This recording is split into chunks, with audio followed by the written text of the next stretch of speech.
fiery horse with the speed of light, a cloud of dust, and a hearty hi-yo Silver, the Lone Ranger.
With his faithful Indian companion, Tonto, the daring and resourceful masked rider of the plains led the fight for law and order in the early western United States.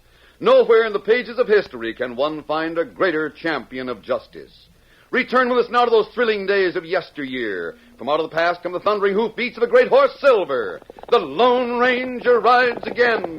Come on, Silver. Let's go, big fellow. I'm Silver. Hi!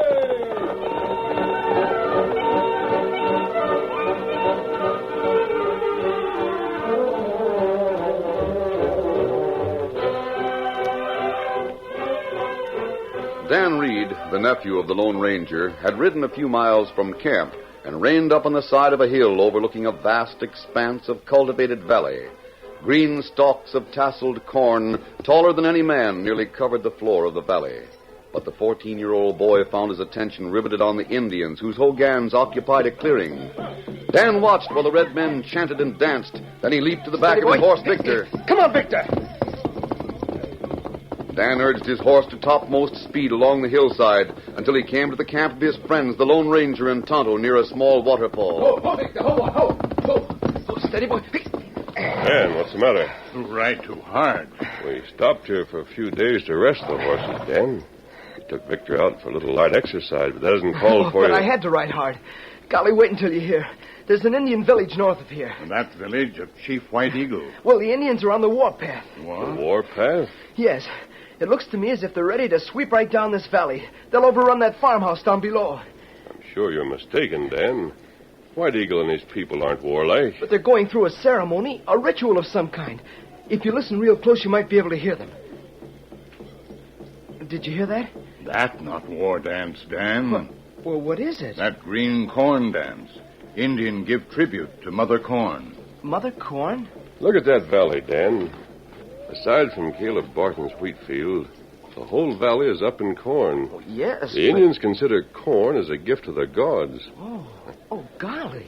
Some of them speak of growing corn in the field as if it were a living presence. Corn, plenty important to Indian. I suppose it is. I'd never thought about it. It's their staple product. When the corn is good, nothing else matters to the Indian. All Indian women bake bread, use corn instead of wheat flour. They use corn in more different ways than we can count. The crop in that valley, Dan, represents a great accomplishment in the West. Caleb Barton showed the Indians how to grow corn. He did? Well, golly, that's funny. Tonto told me that when the Pilgrims came to this country, they learned about corn from the Indians. Oh, the Indians knew about corn before the white settlers, but they never had crops like you see in that valley until Caleb moved in. Oh. Valley looked plenty different last year this time. Well, how's that, Tonto? Well, maybe Mask Friend tell story. Oh, golly, will you? This year, the corn near the Indian settlement is just as good as Caleb Barton's. But last year, Dan, it was very different. The difference nearly caused war. Oh, golly. Well, tell me about it, sir. Well, Caleb Barton came here a little over a year ago. He built a small house in the valley. Then he turned over the soil and put in a corn crop. Oh, right where it is now? Yes, and it looked just about as you see it. But last year, Caleb had a buckwheat field north of the corn crop. Yes? The Indians had planted their corn north of the wheat field. When Tonto saw it, he thought there might be trouble. But why? Well, Caleb Barton's corn looked fine. But the Indians were stunted and thin. Oh. You see, Dan, corn means everything to Indians. The germination and planting of the seed, the growth of the stalk, the formation of the silk and the tassels. Yes, even the dependence on sun and rain are all symbolized by sacred songs and ceremonies. Tonto thought the Indians might be jealous of the white man's better crop, so we decided to ride into the valley and investigate. We reached a point about halfway between Barton's house and the homes of other settlers to the south and the Indian village to the north. Stop right here, Tonto. Whoa, Silver. Oh, why we stop here? You know Chief White Eagle, don't you? Me know him. And him good Indian. Him good planter. It might be better if you called on him without me. Well, me do whatever you say. All right. Go alone and see White Eagle. Find out if he's angry with the white men. Meanwhile, I'll go south to Caleb Barton's house. You know him? No, but I'll get acquainted. I'll find out if any Indians have called on him, and if so, how they've behaved. All right, Tonto. Get him up, Scout. Come on, Silver.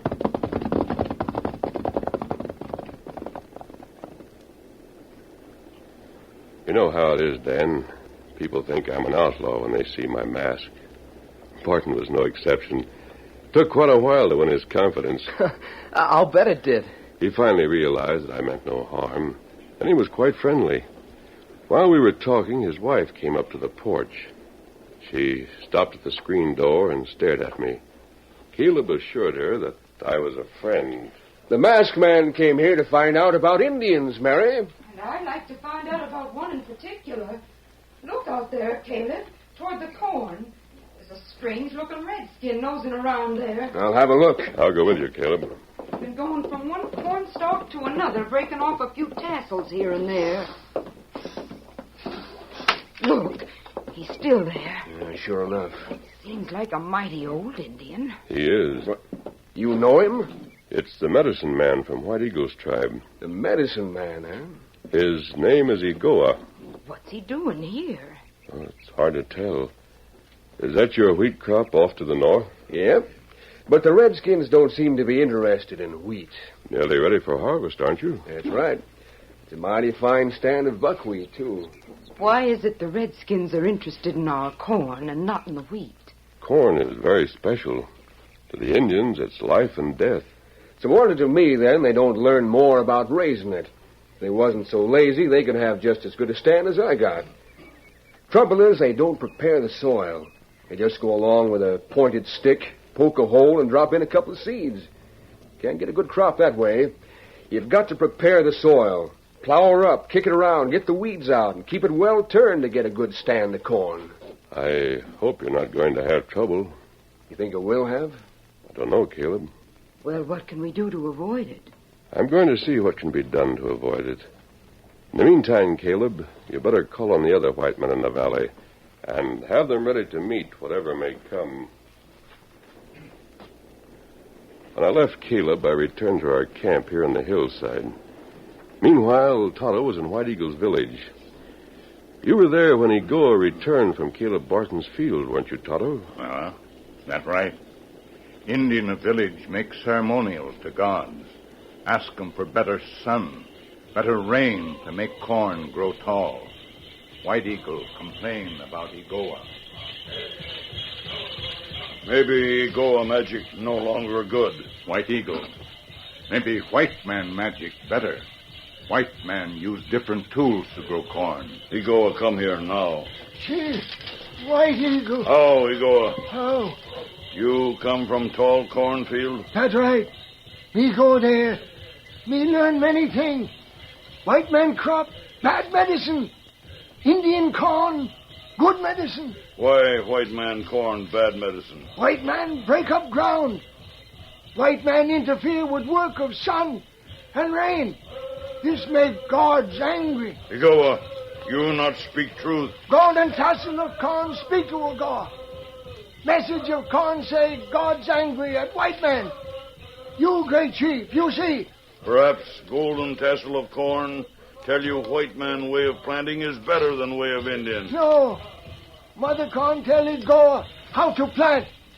Igoa tell you Indian way best. No, Cometo. Soda song. Make it also suitable. White Eagle was angry with Igoa. He thought the old medicine man was a fake and told him so. He blamed Igoa for the poor crop because he had followed Igoa's planting instructions. Well, that must have made Igoa pretty mad. It did. He said the gods had told him that Barton's corn would never be harvested, that the gods were angry with Barton, and they would destroy his crop. Oh, golly. When Tonto brought word that Igoa had promised that the crop would be destroyed by fire or flood, by the god of the sun or the rain, we thought we'd better keep an eye on things. Me know Igoa. Him plenty smart. Him smart like fox. Tonto expected Igoa to do something to hurt the white man. And did he? Yes, he certainly did.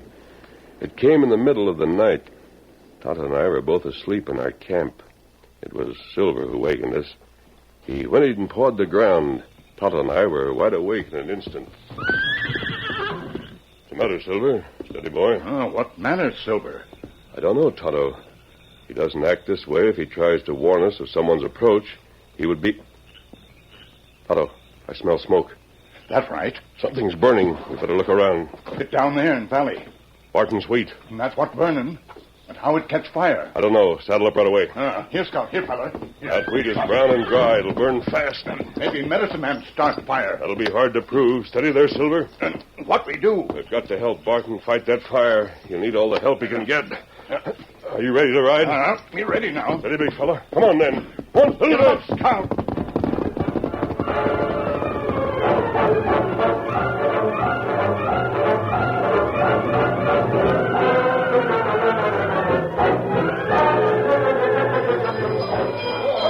Get more water. Never mind the wheat. Try to save the house. Bring out the wet cloths. I'm getting them. What's down the roof? Watch them spots. Over this way. Get more men. Move the horses away. When Tonto and I reached Caleb's ranch, a number of neighbors had already arrived. The wheat field was doomed, so we concentrated on trying to hold the fire in check to keep it from spreading to the house. Fire's coming closer. Pass more water to the roof. Get water up here. Get me more water. The sparks are landing on the roof faster than I can put them out. Hurry, boys. Get water up on the roof to Caleb. There's a fire starting on the roof. It's got the house. The house, once started, burned like kindling wood. Tongues of flame leaped up from the roof in half a dozen places at the same time. Get down, Caleb. Get down from there. You've done all you can. Caleb dropped to the ground, and for the next few minutes it was a mad race to salvage as much of the furniture as possible. Don't try to go in there again. Don't go into that house. The roof is due to fall in any minute. She's right, boys. Stay back. Stay back from that place. Well, she's done for. Corn is all that's left for Caleb. Come on, we've got to save that. Jim tried. Come on, boys. Cut through that corn. Let's see what we can. Caleb. Caleb, there goes the roof. Caleb, that's the end. It's the end of everything. Our wheat is gone. Our home is gone. We're through. The West we counted on so much has double-crossed us.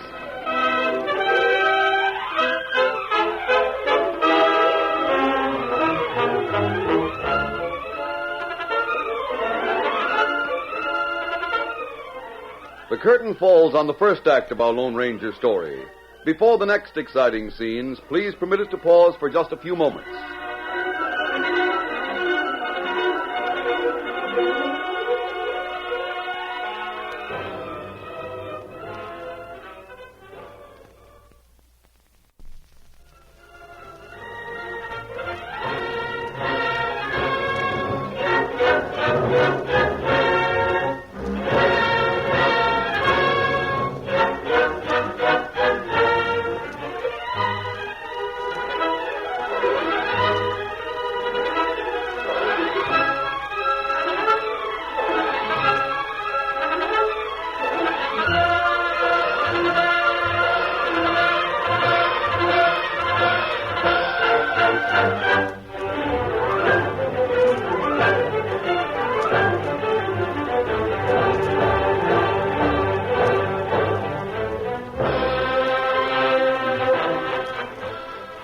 Now to continue our story. At a hillside camp overlooking the homestead of Caleb Barton, surrounded by tasseled corn that spread as far as the eye could see in a fertile valley, the Lone Ranger was telling Dan Reed, his nephew, about the fire in that valley a year ago. You said Caleb Barton was just about wiped out. He thought he was, Dan. His buckwheat crop and his house were completely destroyed by the fire. Well, the neighbors stayed around until daybreak. Many of them offered their homes to Caleb and his wife, but the brave couple wanted to stay near their crop of corn. Were you and Tonto there? We left a little while before daybreak. It was daylight when we returned. Caleb and his wife had fashioned a tent for shelter. Barton made a brave attempt to smile and waved his hand wearily. Oh, Silver, hello there. Morning, Barton. Steady, big fella. You rode away before I could thank you for all the help you gave us last night. I'm afraid we didn't accomplish much. We saved our corn. If you and those others hadn't cut a path, the fire would maybe have spread to the corn. I doubt it, Caleb. The corn was too green to burn. It wouldn't have mattered anyway. We're through. There's nothing left for us but to go back east. If I could only figure out what started that fire. We know what start fire.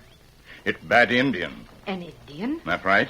We're quite sure it was a medicine man named Igoa. Oh. The man you saw examining the tassels on the corn.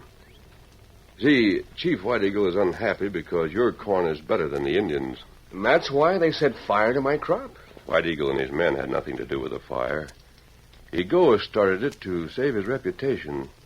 He told White Eagle that the gods had whispered to him that you would never harvest your crop. White Eagle will be angrier than ever if he knows Igoa started the fire. But it was the buckwheat he set on fire, not the corn. The wheat was dry. The corn wasn't. Now, unless we expose him, the corn may burn later. Oh, we can't fight anymore. We're licked. Those awful scheming savages. Oh, please, Mrs. Barton, don't blame all the Indians for what Igoa has done. White Eagle is a good Indian and a fine leader. Indeed.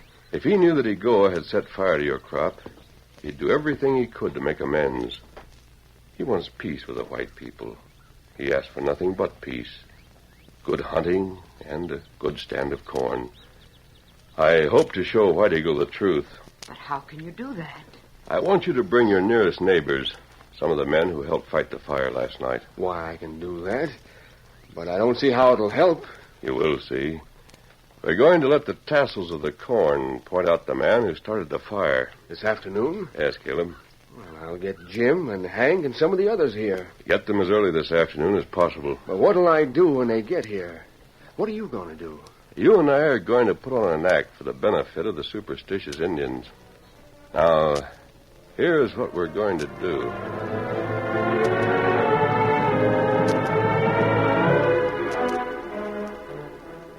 What did you mean when you said the tassels on the corn would point out the man who started the fire? I had a plan in mind, Dan. A plan that I hoped would reveal Igoa for just what he was. A scheming faker who would stop at nothing to maintain his position of power in White Eagle's village. What did you do? Tonto and I told White Eagle our suspicions.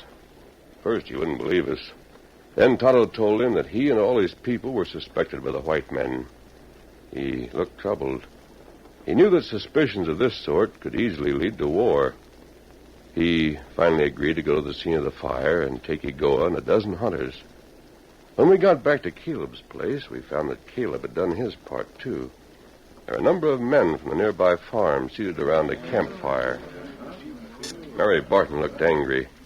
Hatred for the Indians showed in her face, but she said nothing. Caleb, who is this masked man anyhow? What's his interest in this business? I don't know, boys. But after the way he and his Indian friend helped us last night, I consider him a friend. Thanks for that, Caleb. I hope before the day is over you'll look upon White Eagle in the same way. I doubt that. You think people of White Eagle make fire? I don't know who else would want to destroy my crops. It looks to me like you redskins hanker to drive us out of here before we can harvest our crops. It would be mighty nice for you if we'd clear out and leave everything ready to ripen and harvest. Indian not want white man driven out. Indian want white man stay in valley. Maybe teach Indian how to win favor of gods. Teach Indian how to grow tall corn. White Eagle, Please tell your braves to sit down on the ground. Vamos, You sit right here. Igoa, What you want? you sit here next to your chief. You not tell Igor where sit. Igoa, you do what tall man say. Thank you, Chief White Eagle.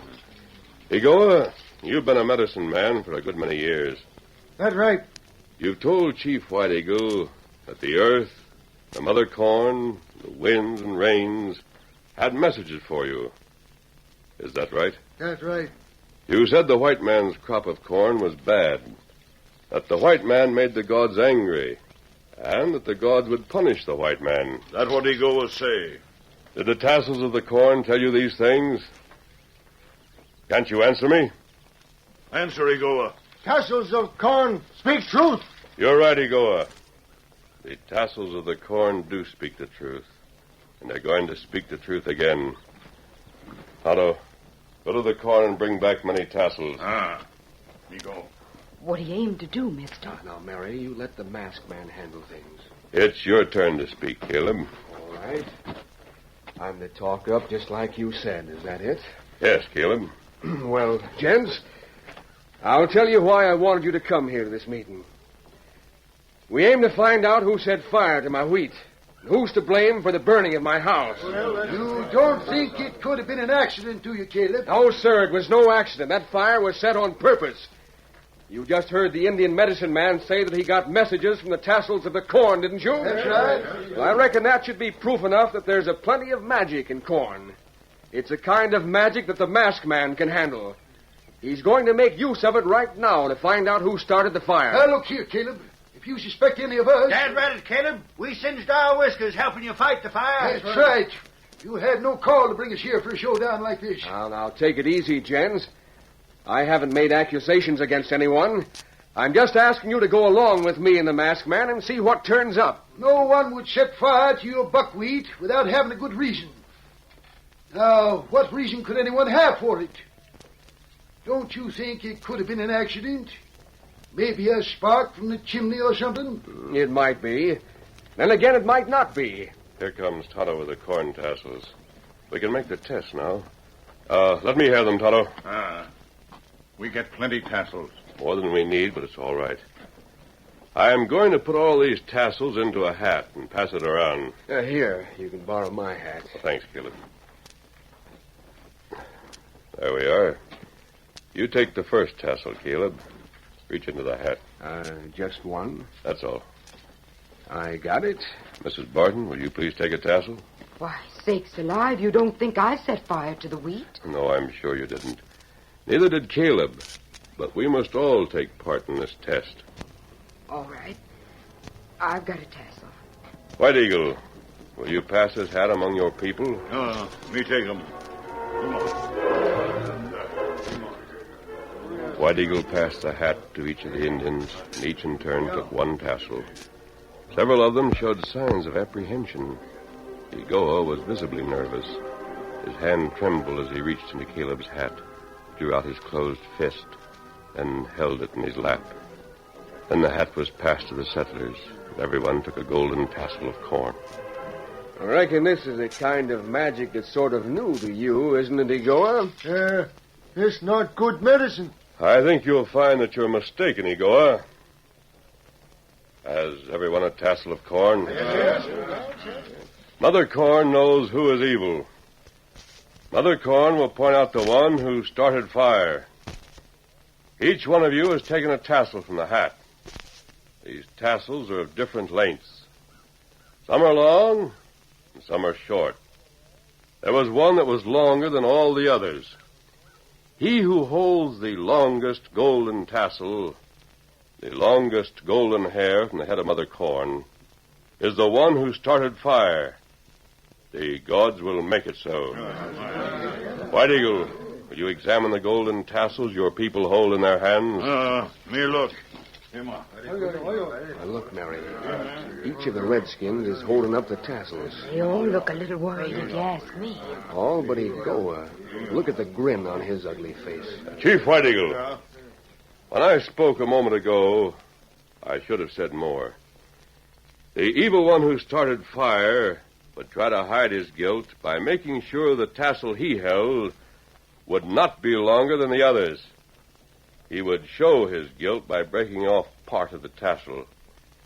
Look then, White Eagle, for he who holds the shortest tassel. Now, can you? No! Hey, you tricky goer! That's right. He's got a knife. You drop knife. Drop it. Enough. Stop. Egoa, you bad. You destroy crops. You burn house. Chief White Eagle, me old man. He go a plead for mercy. He go a listen to bad spirits. Make prisoner of Egoa. He returns to village for punishment. Doggone, you sure showed him up for what he was. Take Egoa away. Me sorry Indian make trouble. Me pay great debt. People of White Eagle Village build new house. Help plant new crop. Gosh, that's pretty square. That's more than I'd have expected from a redskin. May I speak for you, Caleb? You sure can, mister. You've done all right so far.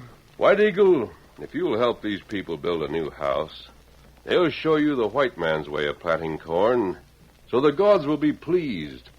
And in another harvest, you too will have good crops. You do that? You bet we will. Won't we, boys? Yes, sir. We'll show you how to turn over soil and bust up clods and plant a corn crop.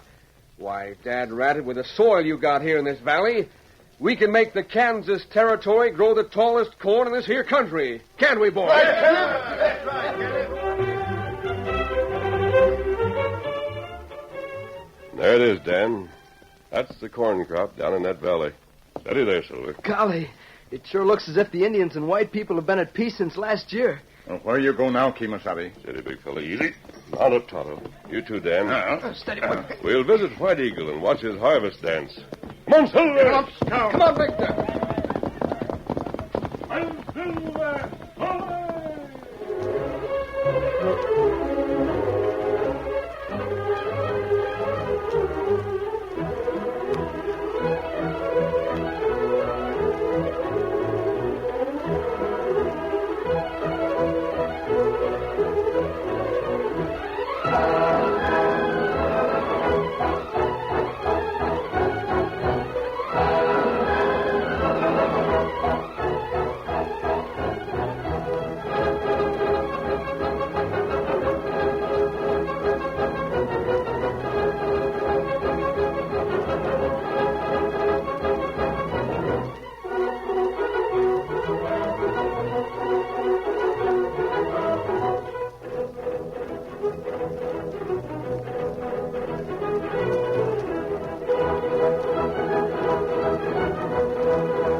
The story you have just heard is a copyrighted feature of the Lone Ranger Incorporated.